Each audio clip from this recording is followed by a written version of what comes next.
All right, welcome to this week's edition of Revved Up. As you can see, we are in quite unfamiliar surroundings because this week we're going to play a round of golf as well as we take you through at the Motor World. Now, this is a motoring show. Last time I checked. So we shall bring you the tips, shall bring you a beautiful car that you should watch out for this very week. And I cannot really stop going around with that old chant and rant about safety on the roads in Kampala. Every other day, we really get kind of irritated that we see a headline that has an accident in it. Please try and be safe on those roads. Otherwise, welcome to Revved Up. Let's get on the road since we have all the equipment with me. Let's go and tee off.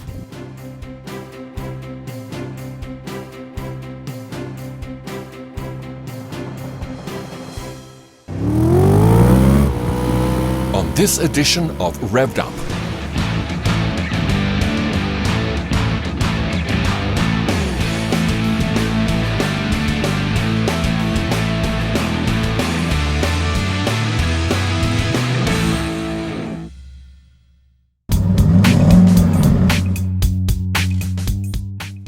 driving can be a dusty business, so it's important to regularly check your air filters and change them at least once a year, or when they get too dirty.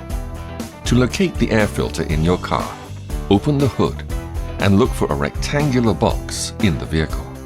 This is called the cold air collector box because the car inhales air through an air intake tube into the air filter inside the box. Lift out the air filter gently and hold it up to the light. If the light doesn't stream through it, try to shake some of the dirt loose. If you still can't see light through it, then it's time for a new filter. Avoid trying to blow through the filter, as this can end up being more damaging than helpful. Most filters will only need changing once a year, but if you do a great deal of driving or your journeys take you through a lot of dusty areas, you may need to exchange them sooner.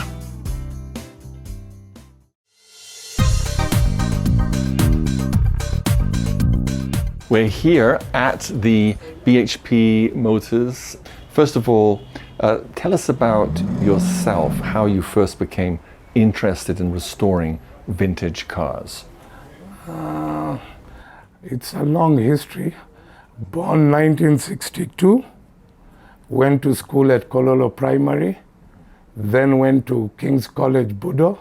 Unfortunately, 1979, had to go into exile. Reason being, my father was the former director of the CID in Idi Amin's government. So in exile, we had to find a way to feed ourselves. So I turned up being a mechanic.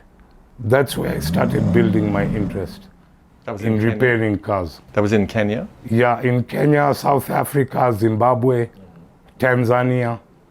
Yeah, we built up from there, worked for DT Dobby, Nairobi, worked for mixing cushion makers as a trainee. And then eventually, 2010, I came back to Uganda after the post-election violence in Kenya. Yeah, then I came back to Uganda and started up BHP Motors. We do other cars like engine repairs, panel beating, spray painting. It's not only the vintage cars. Vintage cars is a personal interest and a hobby. Most of my older family members are also in the same business in Kenya, in South Africa. Maybe we could go out and I show you one other collection. That is a Mercedes 220, 1942. Restoring it has not been a major problem because Mercedes made models every 10 years. So most of the parts are not very different from the others. Though I've had a problem like I don't have the Benz original emblem here. Otherwise, it's not very difficult. And by the way, it is the winning car. Kampala Uganda Vintage Show, 2014, 2013. Run-up 2015. I think our strongest point on this car is every part is original. Like the engine was original, the gearbox is original, Look at the side mirrors. They are rusted but still original. The headlights original. The bumpers are still original. You can see how good the chrome is. The rims are original. The tire size is original. They don't make tires of this size anymore. Now we have tires that are 205. This is 15-inch by 6 inches. The doors open opposite, as you can see. Interior has oak wood. Steering is made out of wood. The indicator system is on the horn system, where the horn system is. And it's hand shift, the gear lever is hand shift. Of course, the engine, very powerful 3.2 liter, 6-cylinder, twin carburetors. Top speed could be about 60 miles an hour. And where do you get the parts from? Nairobi, some from Germany, some we end up modifying. But the most difficult part is the financial part of it, because it's like throwing away money. Once you put it there, you don't get it back. Is it still in working order? Can still go? Yeah, working order, but semi-restored, not fully restored. It's taken me about 3 years now, restoring it bit by bit, bit by bit. All right, so as we start our round of golf this very morning on Revved Up, we must get energized. We must get as powerful as it gets. We must feed ourselves and make sure we can walk all the holes here comfortably, which is exactly the same thing you should do before you start any journey out there as a driver. You should make sure your engine is ready. You should make sure your engine is energized. You should make sure your engine is in the right condition for that journey you're going to start taking. Now, all you have to do is use Shell V-Power. By the way, Shell V-Power is actually the same fuel that Ferrari Formula 1 cars use. And you can see how powerful they can get. You see how fluent they can get on that track. So you need that same fuel for your engine, just to make sure everything is smooth and your engine is as healthy as it gets. So go get yourself some Shell V-Power as we look at some of the cars in the future. Futuristic vehicles, brought to you by Shell V-Power. Chrome-plated grills, a fine glossy finish, plush leather lining every inch of the interior, a digital media receiver. All this is nothing without performance. A great set of wheels is only as good as the engine powering it, and coursing through every great engine are the world's finest motor oils. It's all about the engine. Whatever you drive, whatever the condition, we have the right motor oil for your engine. Visit any Shell service station near you and choose the right oil for your engine. Shell Motor Oils, because it's all about the engine. It's all about the engine.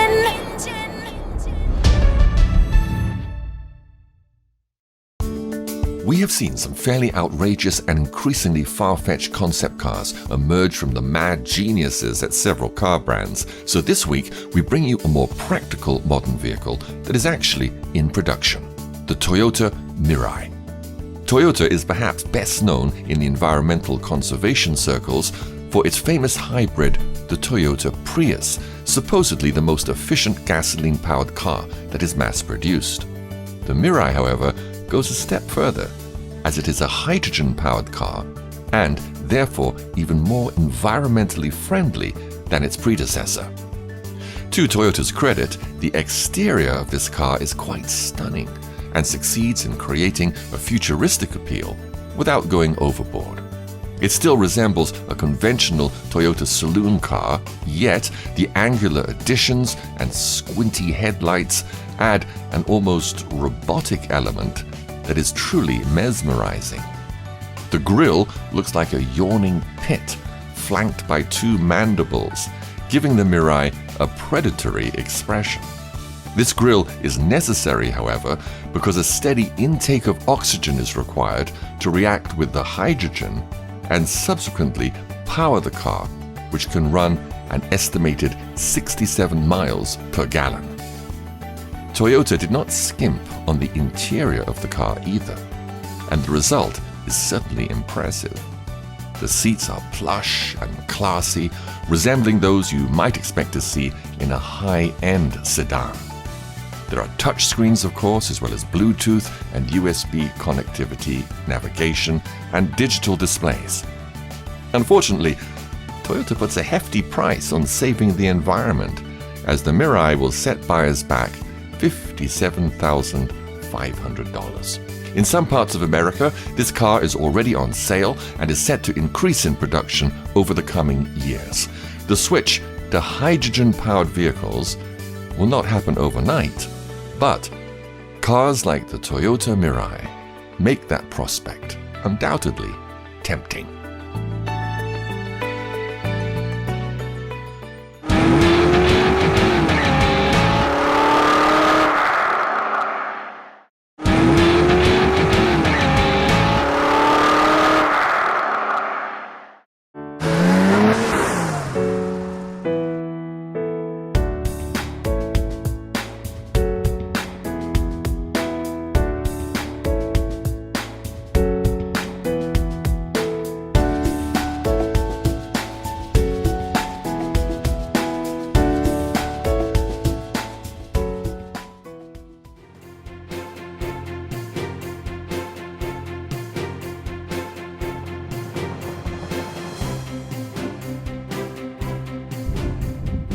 There you go. Got it exactly where I wanted it, into the hole. Now the beauty about Revved Up is you too, who is watching us, can get exactly what you want.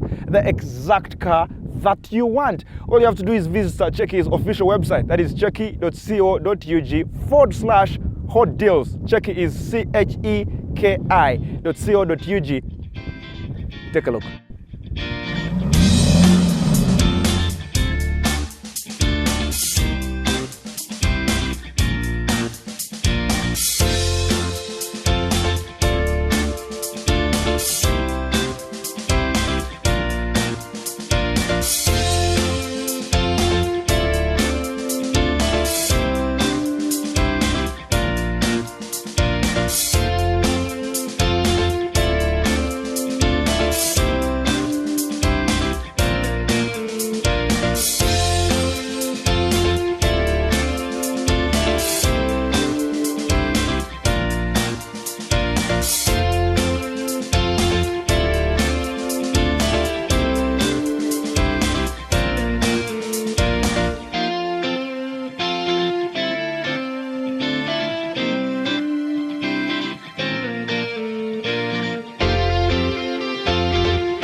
The Renault Koleos is a prime example of a good modern SUV. Affordable, reliable and versatile. At $49,000, it's one of the cheapest vehicles in its range, delivering power and speed as well as affordability.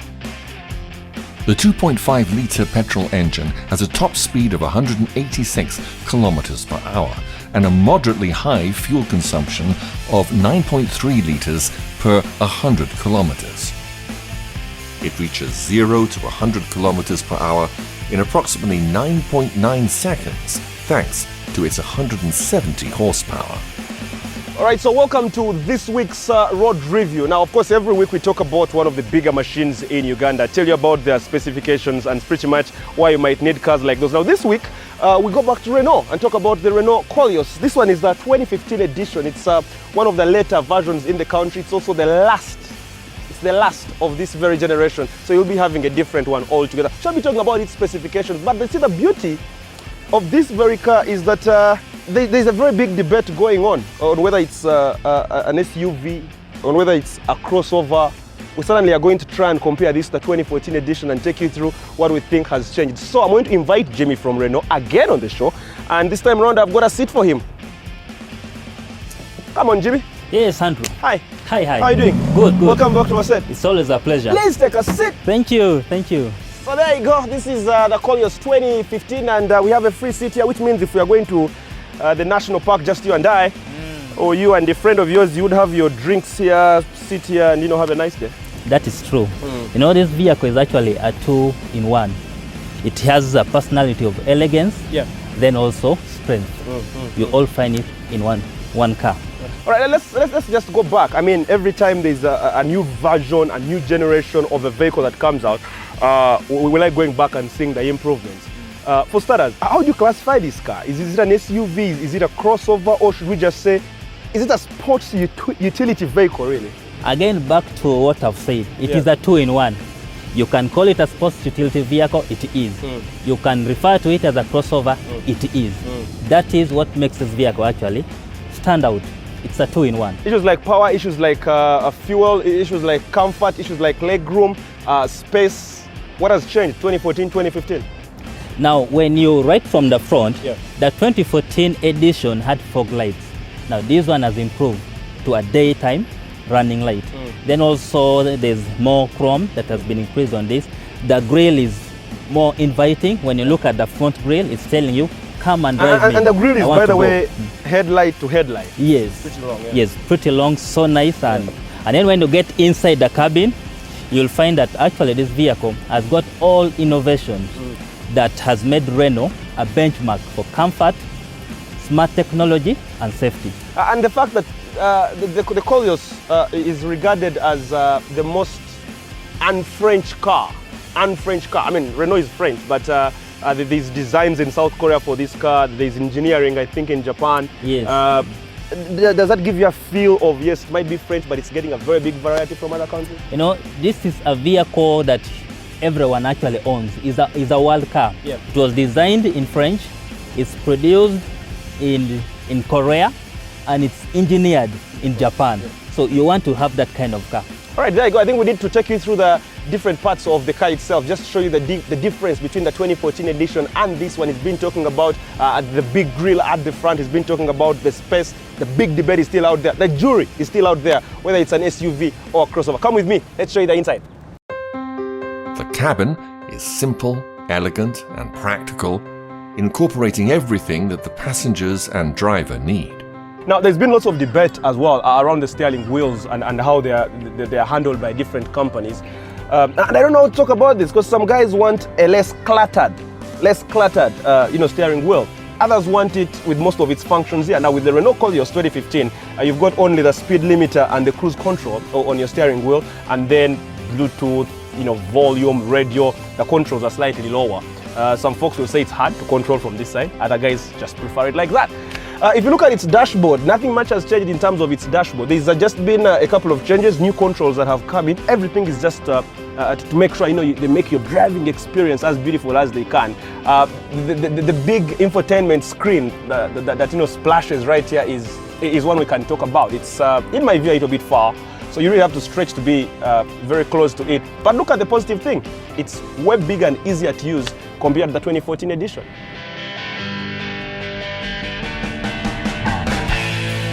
And let's talk about the acceleration of this car, because if I'm getting an SUV, one of the points is to travel as far as I can with my family. Yeah, I want to get there on time, my friend. Now with a torque of 226. Let me just hold it there. Let me try and accelerate this machine here. Yes. And see. The engine sounds good. It's picking up well. I'm telling you. And I almost bypassed an ML that easily with this car. I'm sorry if I ever talked about the Koleos with not good acceleration. I must take it back. That was beautiful, didn't you see that? Yeah, it is. It has a lot of torque. The torque is the pulling power of the car. 226. It balanced very well with the power of 126 kilowatts. That is the horsepower, the speed, the stability.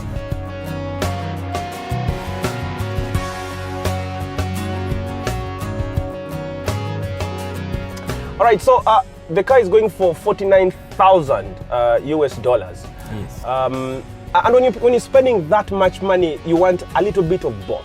Yes. You want a little bit of technology in your car. You want a little bit of power in your car. Yes. And suddenly this balances both of them. Renault has done a very good job. Yes, you know, this car, just as I've said before, it's actually a two-in-one. It gives you the elegance, and then it gives you also the strength. Yeah. Renault has done a lot of work in the technology, the smart technology that this car has. It's very comfortable. Then it's also a very safe car. Safety is also not compromised. Yeah. So you'll find that in this car. The Renault Koleos is definitely a car for the everyman, as it is comfortable, reliable, and aesthetically pretty. The best feature of the Koleos is its affordability, and at that price, it would be a crime not to consider this car a winner, because it is the embodiment of a multifunctional SUV at a reasonable cost. All right, so we've come to the end of tonight's show, ladies and gentlemen. Thank you very, very much for joining us.